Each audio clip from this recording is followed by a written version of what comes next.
Thank you, Mr. Chair. I'd like to explore the architecture and tools available to uphold the rules-based international order to contain threats coming from wayward states. And so I'd like to ask Professor Hampson about the idea of an international anti-corruption court. I know last fall, I believe you penned an op-ed suggesting that Canada should take the lead in the establishment of such a court.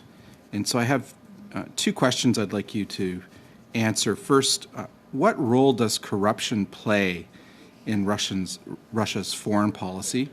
And secondly, what role could an international anti-corruption court play in countering Russia's threats?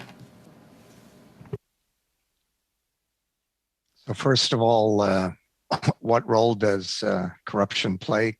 Corruption props up the regime and its leaders through their various offshore accounts and monies that they've hidden in various bank accounts in different parts of the world and different assets. We should, to come back to the issue of sanctions, put them on notice that we actually have tools. If FARA were to be passed, that's the Foreign Assets Repurposing Act, that we can use against them to confiscate those sanctions. I mean, that would be sending a much stronger threat than just freezing. It's called freeze and seize. And I would say, you tell them you cross that line, it's going to hit you in the pocketbook. When it comes to the International Anti-Corruption Court, it's putting foreign leaders on notice if they're in fact prosecuted before the court, that if they step outside of their country, they will in fact be brought before the court and tried.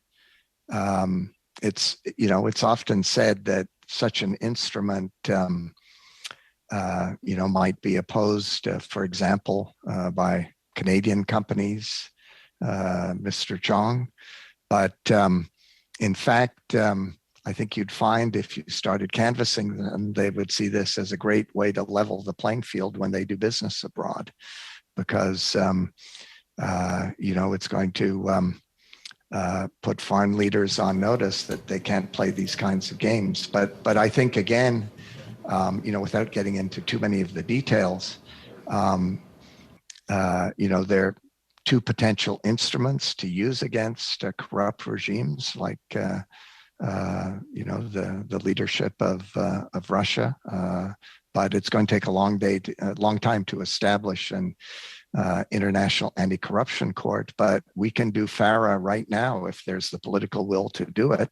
And I would suggest there's strong reasons to do it. And guess what? Other countries might well follow our lead if we were to pass such legislation sooner rather than later.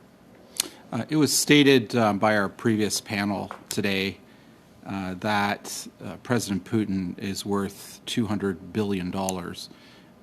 Do you think that's an accurate assessment?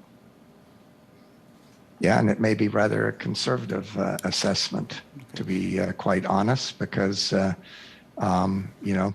we don't really know how much he has stashed away, but he's worth a lot, and it obviously matters a lot to him, and we should, put him and his henchmen on notice that we're not only going to freeze, but we're going to seize.